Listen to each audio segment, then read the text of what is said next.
সেটাই তো কইতাছি কে কি হইছে। তুই একটু আগে কইলি না যে আমি আগে অনেক ফর্সা আসছিলাম, হরে সত্যি অনেক ফর্সা আসছিলাম।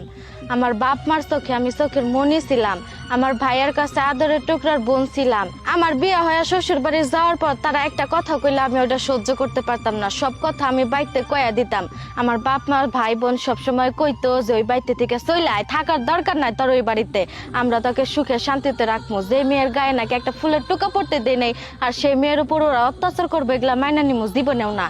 আমি তাগো কথা মতো যখন এই বাড়িতে চলে আসি, আমি আমার জামাইকে তালাক দিয়ে এখন আমি তাগো চোখের মনি থেকে তাগো চোখের বিষ হয়ে গেছি।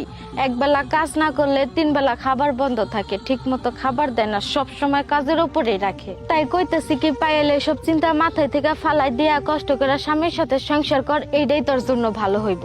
বুঝতে পারছি, আমার আর বোঝায় কইতে হইব না। আসলে এরকম ভাবে আমার কেউ কখনো বোঝায় কয় নাই তো, এই জন্য তালাকের ভূতটা আমার মাথার উপরে উঠা বসে রয়েছে।